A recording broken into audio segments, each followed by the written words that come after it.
عليكم ورحمة الله تعالى وبركاته وعن وناكسن داوديال idil ahaantiinba kusoo dhawaada warkeena imaan ilaha oo aad kala socon jirteen multimedia warkana waxa idin la socodsiinaysaa anigu ah Nimcada iyo Maxamed waa maalin Isniin ah 25 January 2021 qodobada ugu doorka roon warkeena maantana waxa kamid ah dawladda federaalka Soomaaliya oo guulo ka sheegatay dagaalka balad xaawo kulan wada tashiga afayeenada oo ka bilowday magaalada Lalibela shirweynaha maalgashiga deegaanka Soomaalida oo si rasmi ah uga furmay magaalada Jigjiga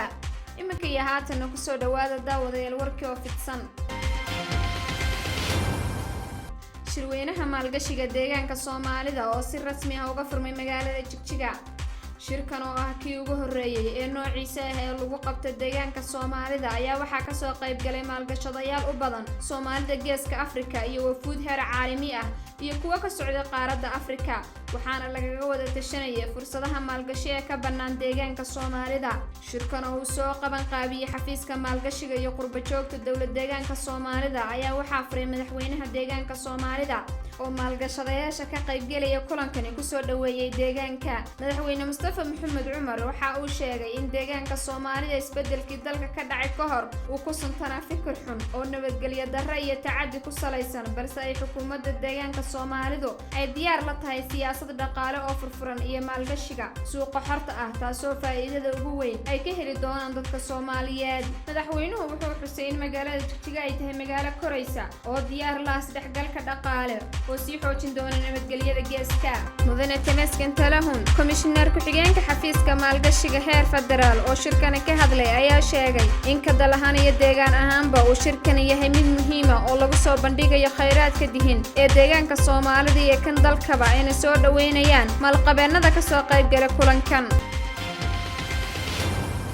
fagaaraha wada tashiga arrimaha nabadgelyada oo ay soo agaasimeen jaamacadda Jigjiga iyo wasaaradda nabadda ee Jamhuuriyadda Dimuqraadiga Federaalka Itoobiya ayaa ka qabsoomay hoolka shirarka ee jaamacadda Jigjiga fagaarahan oo ay si wada jir ah oo agaasimeen jaamacadda Jigjiga iyo wasaaradda nabadda dalka ayaa waxa ka soo qayb galay mas'uuliyiinta ugu sarreeyay deegaanka oo ugu horeeyay madaxweynaha dawladda deegaanka Soomaalida mudane Mustafa Maxamed Umar madaxweynaha jaamacadda Jigjiga Dr. Bashiir Cabdullaahi Dr. Samal Tafara la taliyaha wasaaradda nabadda dalka ee dhanka siyaasadda waxgaradka aqoon-yahanka iyo haweenka waxaana fagaarahan laga soo jeediyay hadal qoraaleed ka hadlayay qiimaha ay leedahay nabaddu iyo nabadgelyada la'aantu saameynta ay ku yeelan karto dhaqaalaha iyo guud ahaan nolosha shacabka Itoobiya iyo waliba waxyaabaha laga baran karo maamuladii hore uga jiray dalka iyo sidii loo adkeyn lahaa nabadgelyada uu dadku haysto waqtigan madaxweynaha dawladda deegaanka Soomaalida mudane Mustafa Maxamed Umar oo fagaarahan ka hadlay ayaa sheegay in ay muhiim tahay in laga shaqeeyo adkeynta nabadgelyada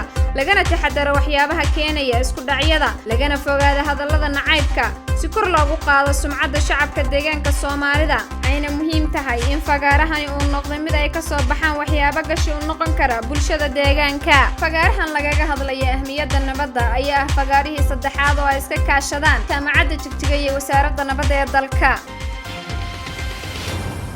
kulanka wada tashiga afayeenada oo ka bilowday magaalada Lalibela kulankan wada tashiga afayeenada golaha wakiilada shacabka golaha federationka iyo sidoo kale wakiilada dawladda deegaanada ayaa maanta ka furmay magaalada Lalibela kulankan ayaa loo qabtay sidii faham buuxa oo xeel dheer looga qaadan lahaa arrimaha xeerarka ama shuruucda cusub ee xiriirka ka dhaxeeya dawladda federaalka iyo dawladda deegaanada kuwaas oo quseeya arrimaha isbedelka ee golaha federationka afayeenka golaha federationka dalka mudane Aadan Faarax Ibraahim iyo afayeenka golaha wakiilada shacabka Tagasa Jafo ayaa soo xaadiray kulanka waa sida ay sheegtay warbaahinta Fana dawladda federaalka Soomaaliya oo guulo ka sheegatay dagaalka balad xaawo ugu yaraan 11 qof oo 5 kamid ah ay caruur wada dhashay yihiin ayaa ku dhintay dagaalka balad xaawo dagaalka ayaa xalay habeenimo ka qarxay magaalada balad xaawo oo ka tirsan gobolka Gedo oo in muddo ahiba muran ka taagnaa gacan ku hayntiisa dagaalka ayay labada dhinac bilowgiisa isku eedeeyeen iyadoo midba midka kale korka kaga tuuray eeda bilowga dagaalka wasiirka warfaafinta Soomaaliya mudane Abubakar Cismaan Dubbe oo saxaafadda la hadlay ayaa sheegay in ay xalay saqdi dhexe duulaan ama weerar ku soo qaadeen ciidamada Kenya iyo wuxuu ugu yeeray jabhad falaaga ah waa sida uu hadalka u dhigay. Wasiirka ayaa sidoo kale sheegay in ay doonayaan ciidamada Kenya iyo jabhadaas inay qabsadaan magaalada istiraatiijiga ah ee Beled Xaawo, taasoo halis ku ah jiritaanka iyo qarannimada dalka Soomaaliya. waa sida uu hadalka u dhigay. Wasiirka ayaa sidoo kale sheegay in ciidamada militariga Soomaaliya ku gacan sareeyaan dagaalka magaaladuna ay hadda gacanta ugu jirto iyaga. dhanka kale gudoomiyaha gobolka Gado Axmed Buule Maxamed Canjeex oo BBC-da la hadlay ayaa sheegay in aysan ciidamada Kenya xuduudda soo tallaabin balse ay taageero u muujiyeen ciidanka hubaysan ee iyaga ka soo horjeeda. ciidankaas oo hogaaminaya wasiirka amniga Jubbaland Cabdirashiid Janan. gudoomiyaha ayaa sidoo kale sheegay in ay ciidamada ka soo horjeeda ka adkaadeen ku badan iyo gaadiidna ka qabsadeen. Kenya ayaan iyadu eedeymaha weli ka hadlin balse hore isaga fogaysay in ay jabhadu soo hubaynayso. dhinaca kale madaxweyne ku-xigeenka koobaad ee maamulka Jubbaland Maxamuud Sayid Aadan oo saaka BBC-da u waramay ayaa isna sheegay in ay dagaalka bilowgii lahaayeen ciidamada dawladda federaalku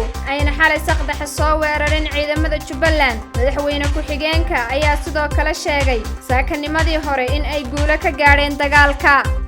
intaan marka xigta ku kulmi doona hawada daawadayaal waxaan idinkaga tegaynaa sidaa iyo amaana Allah.